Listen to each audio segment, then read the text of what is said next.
The Worst Witch was a made-for-TV movie that came out in 1986. It originally aired in Britain on ITV and later in America on HBO and the USA Network.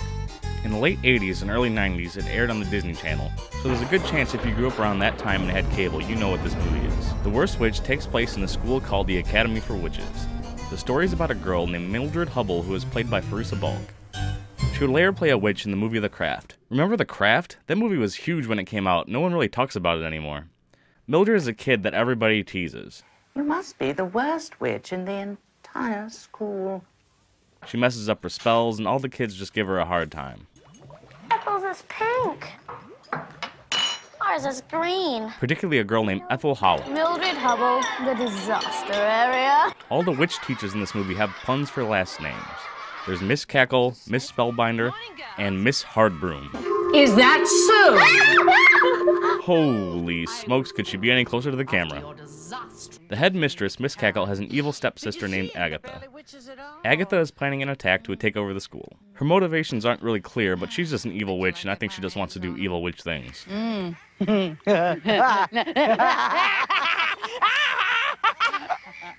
In the scenes where they're flying around on their brooms, the backgrounds don't even come close to matching what's happening in the action.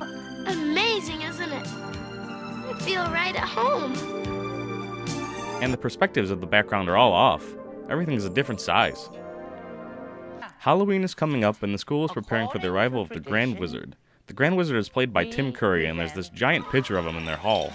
All the girls in the school have kind of a weird crush on him. I don't really get it. They seem really young, and he seems kind of old, so it's just kind of weird. I think I'm in love. Me too. It makes me feel all squishy inside.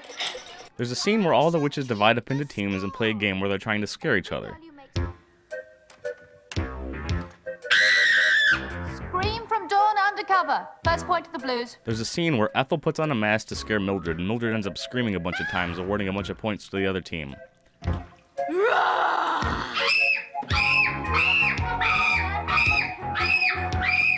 The mask looks like some kind of potato man or something. It's really creepy looking. A note from the Grand Wizard arrives from the school, and Miss Hardroom reveals that there is going to be a tryout for a choreographed broomstick riding display. We shall begin in single file. Each of you sinking and rising in an undulating serpentine formation. Even though she's not very good, Mildred gets elected to be one of the kids who flies, because after all, it's her movie. Mildred Hubble. But her broomstick is broken, so Ethel gives Mildred hers. I have a spare broom. Mildred can borrow it. It's a very obedient broom. But in a movie, when the villain is being nice to you, you should know never to trust them. We're going to fix Mildred Hubble, once and for all. On Halloween night, the Grand Wizard comes to the school wearing the biggest cloak in the entire world. When he lands, he begins to sing one of the most amazing Halloween songs ever made. Anything can happen on Halloween. Your dog could turn into a cat.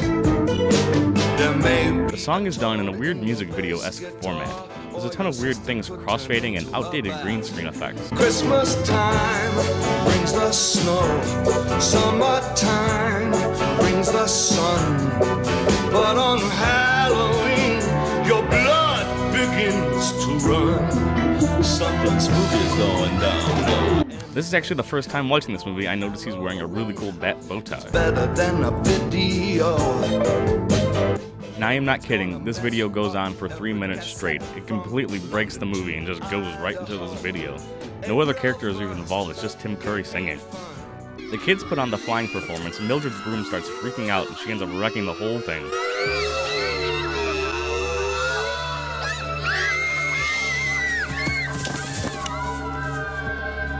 Ashamed for what she's done, Mildred decides to run away from school. Tabby, we've got no choice. We've got to run away. While she's flying, she sees the evil witches in the woods and overhears them talking about turning everyone in the school into toads.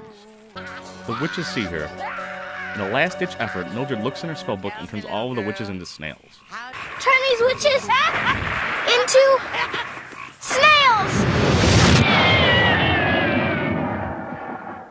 We did it, Tabby! We did it! We really did it! We actually did it! The witches turn out of the snail form. Help me down from here, you fools! The The headmaster blows a whistle and just yells at her sister.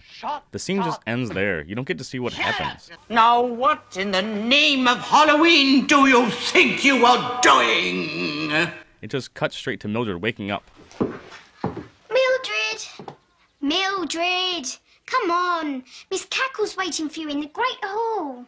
Mildred goes into the auditorium where everyone and the Grand Wizard is there. He commends her for stopping the evil witches. The best witch isn't always the girl who comes out top of the tests.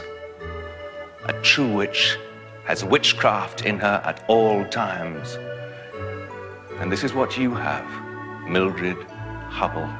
And the very last scene of the movie is her flying around with the Grand Wizard on his creepy parachute cloak thing. Growing up isn't easy. Scared of every move you make. The Worst Witch is based off a children's book series that came out in 1974. It's the same book series that J.K. Rowling says she used for the inspiration for creating Harry Potter. The Worst Witch is available on DVD and also had a spin-off television series that came out in 1998. So everyone put on your big colorful cloak and check out The Worst Witch. See? You're not the worst witch anymore. Every day's an uphill fight.